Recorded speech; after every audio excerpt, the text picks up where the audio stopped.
छिर्दा गाह्रो निक्लिँदा एकदम सजिलो। हामीले धेरैजनाले सुनिरहेका छौँ कि मेडिकल सेक्टर भनेको चाहिँ भित्र जाँदाखेरि चाहिँ एकदम गाह्रो छ होइन, इन्ट्रान्स दिनुपर्छ, कति धेरै कम्पिटिटर हुन्छ, उनीहरूलाई चाहिँ उछिनेर नाम निकाल्नुपर्छ।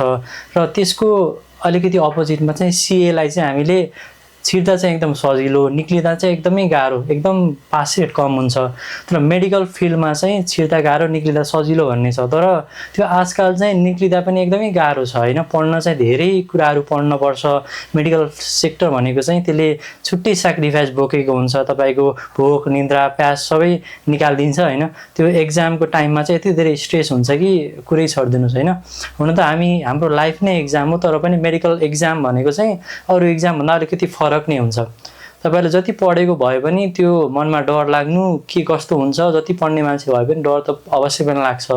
र अहिलेको क्वेसन पेपरहरू पनि जुन सेकेन्ड इयर फाइनल इयर भनेको चाहिँ एमबिबिएसको लागि चाहिँ एकदम टफ मानिन्छ, त्यो चाहिँ अलिकति गाह्रो नै सोधिरहेको छ। पछि लाइसेन्सको एक्जाम पनि पहिलाभन्दा अलिकति गाह्रो नै सोधिरहेको छ। त्यो हिसाबले चाहिँ अब छिर्दा पनि गाह्रो निक्लिँदा पनि गाह्रो नै भइरहेको छ होइन। मेडिकल सेक्टर भनेको चाहिँ त्यो भइसकेको छ। त्यही भएर चाहिँ तपाईँले जति धेरै मेहनत गर्नुभयो त्यति तपाईँ अगाडि बढ्न सक्नुहुन्छ। र जो पनि अब ऱ्यापबाट त्यसपछि चाहिँ अब जसले एडमिसन गरिसक्नु भएको छ सबैजनालाई चाहिँ बधाई पनि छ। र तपाईँले आफ्नै चाहनाले चाहिँ मेडिकल सेक्टरमा छिर्नुभयो होला भन्ने आशा पनि छ। कसैको कर्ककापले बामम्मीले चाहिँ छोरीलाई डक्टर बनाउनु पाए हुन्थ्यो, छोरालाई डक्टर नर्सिङमा पढाउनु पाए भन्थ्यो भनेर त्यसरी आउनुभयो भने तपाईँ चाहिँ पछि गएर पछुताउनु पनि पर्छ होइन। यो विकल्प चाहिँ तपाईँको लागि चाहिँ नराम्रो पनि साबित हुनसक्छ यदि तपाईँले चाहिँ आफूले बुझेर आउनुभएको छैन भने होइन।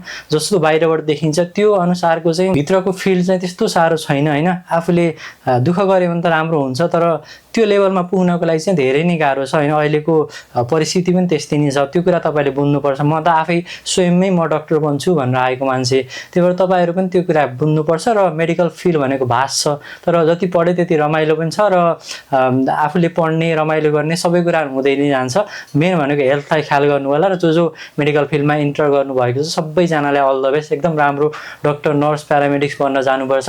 तपाईँको आफ्नो ड्रिम, आफ्नो बाबामम्मीको ड्रिमलाई चाहिँ पुरा गर्नुपर्छ। धन्यवाद।